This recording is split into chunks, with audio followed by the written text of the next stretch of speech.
ठाकरेंची शिवसेना आणि मनसेचा 5 जुलैला वरळी डोममध्ये एकत्रित मराठी विजयी मेळावा। शिवसेनेकडून संजय राऊत, अनिल परब तर मनसेकडून बाळा नांदगावकर, संदीप देशपांडेंवरती नियोजनाची जबाबदारी।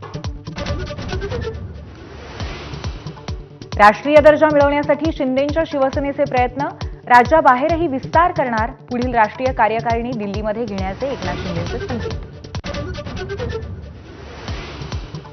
भाजपला आज नवा प्रदेशाध्यक्ष मिळणार। रवींद्र चव्हाणांची बिनविरोध निवड निश्चित। आज होणार औपचारिक घोषणा।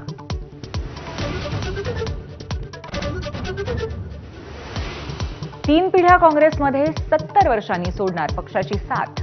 धुळ्याचे माजी आमदार कुणाल पाटील यांचा आज भाजपमध्ये प्रवेश। नाशिकमध्ये शरद पवारांच्या राष्ट्रवादीला धक्का बसण्याची शक्यता। गणेश गीते पुन्हा भाजपच्या वाटेवर असल्याची चर्चा। 2 दिवसांमध्ये गीतेंचा समर्थकांसह प्रवेश होण्याची माहिती।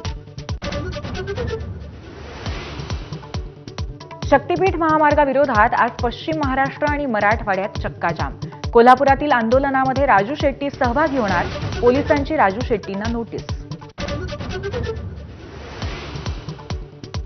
विविध मागण्यांसाठी अवजड वाहनं, खासगी बस, शाळेच्या बस ड्रायव्हरचा आज मध्यरात्रीपासून बेमुदत संप। शाळकरी मुलांसह वारकऱ्यांना मोठा फटका बसण्याची शक्यता।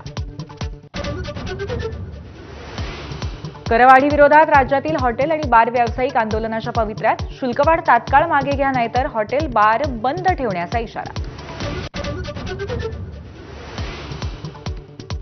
सारस्वत बँक घेणार संकटग्रस्त न्यू इंडिया बँकेचा ताबा। अधिकृत घोषणा आज होणार। न्यू इंडिया बँकेच्या हजारो ठेवीदारांना दिलासा मिळणार। जम्मू काश्मीरमधला दहशतवाद हा वैध संघर्ष। पाकिस्तानचे लष्कर प्रमुख हसीम मुनीर यांनी पुन्हा एकदा गरळ ओकली। काश्मीरींच्या संघर्षामध्ये पाकिस्तान साथ देणार असल्याचंही वक्तव्य। ज्ञानेश्वर माऊलींच्या पालखीचं आज पुरंदवडेमध्ये गोल रिंगण आणि माळशिरसमध्ये मुक्काम, तर तुकोबांच्या पालखीचं सोलापुरामध्ये उत्साहात स्वागत।